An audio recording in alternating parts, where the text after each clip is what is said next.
remember. Sometimes we forget, that sometimes a wet road can also be an icy road sometimes, or even if you're going too fast, you can hydroplane, you just momentarily lose control of the vehicle. So be careful out there on the road is the bottom line. Thanks for staying with us here on this Monday Weather Underground. I'm Alex Wilson. And I'm Mike Pettis. Obviously, we had some in. You can see that report of that tornado south and west of Bloomington. Also wind and hail. This earlier around 4:23 Central Time. It was Emden where we had that report of a tornado yesterday. So we saw that video. We saw the storms. Today, right now, the storms are generally popping to the north. So we've been watching portions of Wisconsin, also the UP of Michigan, and there's a look at all the lightning. So moving out of, say, lower Michigan now, Alpena, you've been dealing with some of those strong thunderstorms. Nothing severe warned, but small hail, gusty winds, frequent lightning definitely in the cards for you. And now we get into the second half of the day. So we're going to get into the late afternoon, evening, and we'll be watching other parts of the Midwest.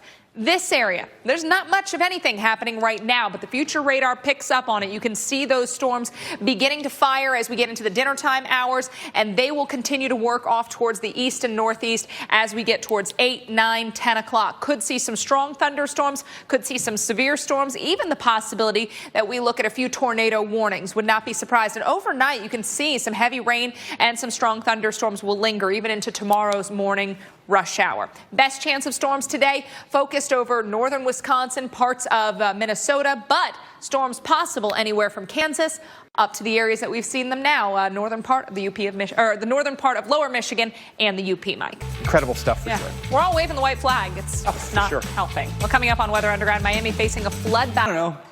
Information is power to me. Ignorance is bliss, though, right? I suppose so. I guess it depends on who you're asking. Or ignorance is underwater.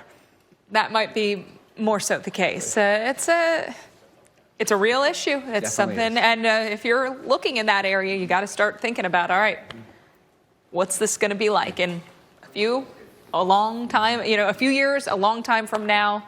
What am I going to be dealing with? By the way, their current king tide record round is the last day of September. I think a lot of people probably happy to see it go. A lot of people are like, all right, let's get into the heart, because now we're in the heart of the holiday seasons. We got Halloween, then we got Thanksgiving, my personal favorite, and then, Christmas and New Year's right after that. We got all the good stuff. Although I'm kind of having a hard time getting jazzed about Halloween or even Thanksgiving, because you just want ice cream. You can't eat anything but gazpacho and ice cream. Can you get gazpacho? Can you get frozen stuffing?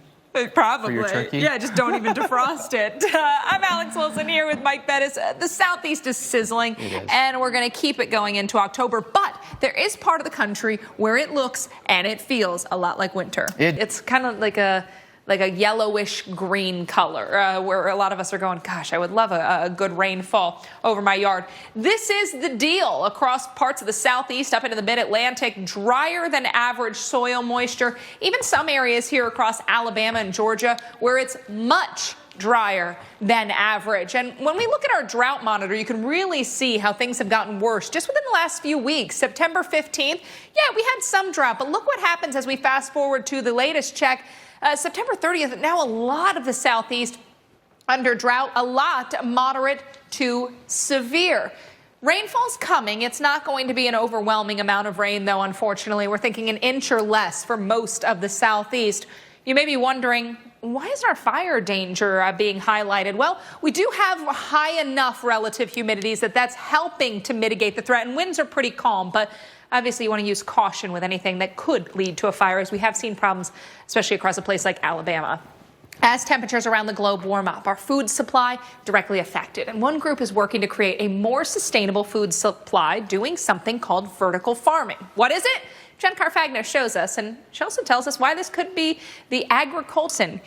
Regular tide cycles, these king tides, they're going to get exponentially worse if our expected sea level rise numbers verify. Yeah, so what will Miami look like? Well, there's a rendering of what it could look like in the future with 8 feet of sea level rise. And Miami, listen, is at sea level, right? And so it makes sense that a lot of the city would go underwater. And so do they have to elevate it? Do they become Venice and everyone moves up to the second and third and fourth floor? This is something that a lot of the people there have to think about because it's something that we're dealing with now, we're going to deal with in the years and decades to come. And this is obviously home to a lot of people. Millions of people, and there's so much at stake. Now, we sent our Dave Malkoff to Miami to see what rising sea levels and king tides could mean for prospective home buyers.